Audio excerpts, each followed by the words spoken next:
मुझे लगता है किसी के हाल चाल आज कुछ ठीक नहीं होंगे, क्योंकि कल जो एक्साइटमेंट थी, कल जो खुशियाँ थी, कल जो पागलपन था, एक जुनून था, एक हौसला था, और उस हौसले का जो रिज़ल्ट है वो हमारी आवाम को, हम पाकिस्तानियों को वो रिज़ल्ट वैसा मिला नहीं। हम सब एक्सपेक्ट करके बैठ गए थे। वो कहते हैं ना, किसी से कुछ एक्सपेक्ट ना करो, वही कहानी हो गई। हमने एक्सपेक्टेशंस रखी, हमेशा की तरह रखी, पता नहीं क्या हो गया, इतने सालों से हम पता नहीं क्या हो रहा है, क्यों हार रहे हैं, क्यों हार रहे हैं। एनीवे, मुझे समझ नहीं आ रहा, इसके ऊपर बात करते हैं। आज हम बात कर रहे हैं क्रिकेट के ऊपर, और क्रिकेट का जो मैच हम हार गए हैं, वो जो हार है हमें बर्दाश्त नहीं हो रही। अब्दुल सत्तार हाशमी साहब हमारे साथ मौजूद हैं, एनालिस्ट हैं और बहुत अच्छे तज्ज़ियाकार हैं, हमारे साथ हैं, स्पोर्ट्स एनालिस्ट हैं। अस्सलाम वालेकुम, हाउ आर यू? जी वालेकुम अस्सलाम, शुक्र अल्लाह का सर। कैसे, बस क्या कहानी हुई कल, क्या क्या हुआ, ज़रा वो बताएं आप। कैसी अजियत हुई है, कैसी तकलीफ़ें हम लोगों ने बर्दाश्त की, ये जीतते जीतते मैच क्यों हारे हैं? देखें, ये जो सानिया हुआ है, बल्कि बहुत बड़ा सानिया हुआ है, ये 24 करोड़ आवाम के साथ बहुत बड़ा मजाक हुआ है। और ये लोगों के जज्बात से खेलते हैं और इनको एहसास तक नहीं होता कि हम क्या कर रहे हैं। इन्होंने पूरी कौम को जो है वो रात रुलाया है, और सारी रात लोग बुरा भला कहते रहे हैं और तिलमिलाते हुए सोए हैं। और ये जो सानिया हुआ है, इसके पीछे जो वजह है वो सिर्फ एक ही है कि ये जो टीम है मेरिट पे सिलेक्ट नहीं हुई थी। ये कोई बात है कि 120 रन आपसे नहीं बन पाए, और जबकि कोई विकेट का इसमें रोल नहीं है, कोई बॉलर्स का इसमें रोल नहीं है। उन्होंने सिर्फ विकेट गेंद की है, ना कोई गेंद इतनी ज्यादा स्विंग हुई है, ना कोई गेंद इतनी टर्न हुई है। विकेट गेंद पर भी ये लोग स्कोर नहीं कर पाए। और मैं ये समझता हूँ कि आप इतना मुझे बताइएगा, पहले तो आपने ये जो सानिया वाली बात बोली है ना, ये सानिया ही है, बहुत सही आपने लफ्ज का चुनाव बड़ा अच्छा किया, ये सानिया है। अच्छा, मुझे ये बताइएगा, ये बॉलर्स ने सही नहीं किया गेंद किया, क्या मसला क्या था? मुझे लग रहा है बॉलर्स ने तो गेंद सही करवाई थी। नहीं, मैं इंडिया की बॉलिंग की बात कर रहा हूँ कि इसमें इतना दमखम नहीं था। वो विकेट गेंद कर रहे थे, सीधी सीधी गेंद कर रहे थे। इन्होंने जो इनके साथ जो प्रॉब्लम हुआ है ना, कल रोहित शर्मा ने इसकी निशानदेही की थी। उसने कहा था कि पाकिस्तान टीम के पास सब कुछ है, अच्छी बॉलिंग भी है, अच्छी बैटिंग भी है, लेकिन वो प्रेशर हैंडल करना नहीं जानते। और जहां वो प्रेशर उनको आ जाता है तो वो बिल्कुल जमीन बोस हो जाती है। अच्छा, जब इंडिया बॉलिंग कर रहा था, बनाया पहले और उसके बाद जमीन बोस हो गए। हाँ, अच्छा, खैर आप ये देखिए, जब पाकिस्तान, बल्कि मैं ये बात करूंगी कि जब पाकिस्तान बॉलिंग कर रहा था शुरू में, स्टार्ट में, तो ऐसा लग रहा था कि बहुत अच्छा कोई परफॉर्मेंस होगी, मगर कोई ऐसे उन्होंने भी अच्छे शॉट्स नहीं मारे, वो भी बहुत प्रेशर में थे। आपने देखा होगा पूरा मैच, आपको तो ज्यादा ही पता है। मैं आपको वजह बता देता हूँ। यूएसए से जब हम हारे हैं ना, तो ड्रेसिंग रूम में जो लड़ाई हुई है उसमें ये पॉइंट आया था। बाबर आजम ने अपने बॉलर्स को, खासतौर पर हारिस रऊफ को और मोहम्मद आमिर को लेकर बहुत लते लिए थे, और उन्होंने कहा था कि तुम लोगों को बॉलिंग करवानी नहीं आती, इतने यानी अच्छा हमारा चल रहा था, आप लोगों की वजह से खराब हो गया। तो उसके बाद बॉलर्स ने बाबर आजम को जवाब दिया कि हम तो अपनी कारकर्दगी दिखाती हैं, तुम लोग क्या करते हो? जब तुम हमें 160 रन दे दोगे ताकत के लिए, तो हम कैसे डिफेंड कर पाएंगे? और वही हुआ कि रात बॉलर्स, पाकिस्तानी बॉलर्स ने तो अपनी जान लड़ा दी, अपना सब कुछ निशावर कर दिया, खून पसीना एक कर दिया। और उन्होंने यानी इंडिया जैसी बड़ी टीम जो कि T20 में नंबर 1 टीम है, उसको उन्होंने 120 पे आउट कर दिया। और बैटर्स ने वही रोल प्ले किया जो पिछले कई सालों से करते चले आ रहे हैं। हमारे पास मिडिल ऑर्डर तो है ही नहीं, फिर हमारे पास अच्छे बैट्समैन कब आएंगे, ये भी बताइए ना जरा हमें। जब हम सिफारिशें खत्म कर देंगे। मुझे ये बताएं, एक सवाल है, पूरी कौम पूछना चाहती है कि ये शादाब खान से क्या निकलवाना है? उस वक्त तक उसको खिलाना जब तक कि उसको खेलना नहीं आ जाता। शादाब से क्या निकालना है हमने?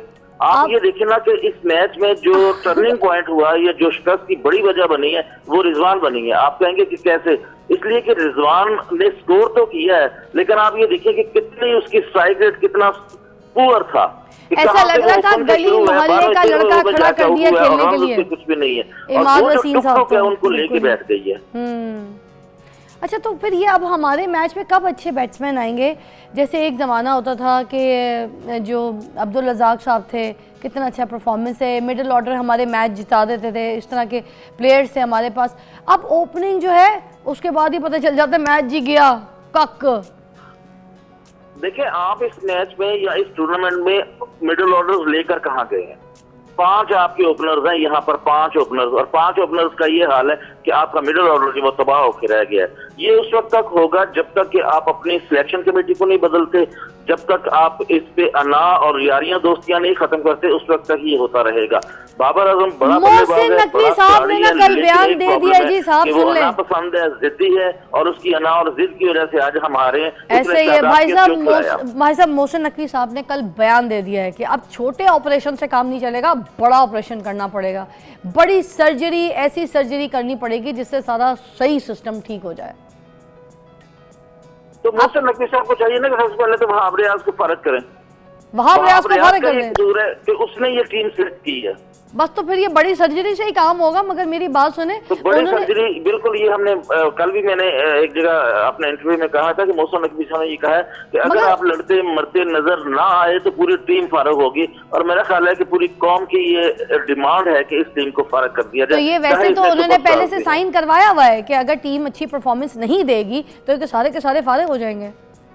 ये तो परफॉर्मेंस के ऊपर सिलेक्शन ही नहीं होगी, तो ये जिसने सिलेक्ट किया वो भी फारिग हो जाएगा। हाँ, लेकिन बल्लेबाज फिर ठुस हो गए। शुरू में तो ऐसा देख के लग रहा था विराट कोहली आउट, जो आए आउट, ये आए आउट, तो ऐसा लग रहा था मैच ने तो क्या धमाल करना है, ऐसी खुशियाँ, ऐसी वलवले, वो जोश, वो तमाशा, सारा कुछ वेल दिया, रोल दिया, तबाह कर दिया।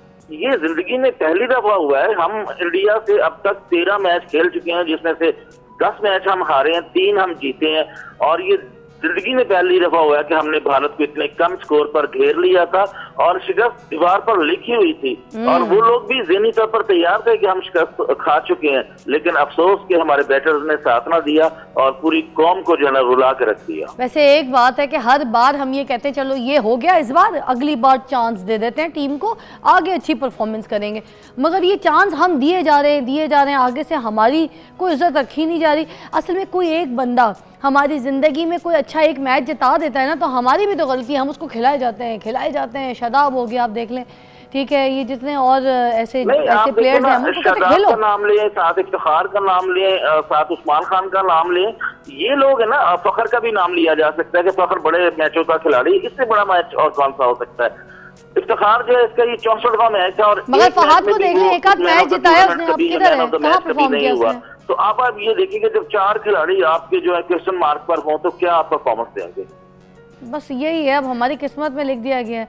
मुझे इमाद वसीम पे इतना ज्यादा गुस्सा है ना, जिस तरह से उसने किया है, सीरियसली। जी, इमाद वसीम की सुन ले, इमाद वसीम को कल इंजेक्शन लगाकर उन्होंने खिलाया और जबरदस्ती खिलाया, वो बंदा अनफिट है, और देखिए आज शाम को उसकी फ्लाइट है पाकिस्तान वापस, और उसकी जगह मेहरान मुमताज को बुलाया गया है, जो कि लाहौर परफॉर्मेंस सेंटर में 4 दिन से बैठे हुए हैं पासपोर्ट लेके, और जैसे ही सिग्नल मिलेगा वो वापस जाएंगे। अमाद वसीम का तो कसूर ही कोई नहीं, क्योंकि तो वो फिट ही नहीं है, और जो बंदा टीम में खिला रहे हैं और उसकी फिटनेस जो है वो PSL से खराब है। और मैं ये सिलेक्शन कमेटी से सवाल करता हूँ कि एक इंजर्ड आदमी को आप वर्ल्ड कप स्क्वाड का हिस्सा कैसे बना सकते हैं, और वही आज हमें भुगता। थैंक यू सो मच, बहुत बहुत शुक्रिया आपने जिस अपना तज्जिया दिया। मैं तो कल पटाखे लेके रख लिए थे कि हम जीतेंगे तो पटाखे फाड़ेंगे अपने घर में, मगर हमें नसीब ही नहीं हुआ। मैं माचिस जला के उसके पास बैठी हुई थी, मैंने कहा अभी जीतेंगे, अभी पटाखे लगाएंगे, शुलियाँ करेंगे, कुछ नहीं हुआ। ये किस्मत में लिखा ही नहीं है हमारे। अब मेरा दिल नहीं करता कि मैं अपनी टीम को, ये पाकिस्तान क्रिकेट टीम को कोई चांस भी दूँ, मुझे बहुत दुख होता है, और इसी दुख में मैं एक छोटी सी ब्रेक भी लूँगी।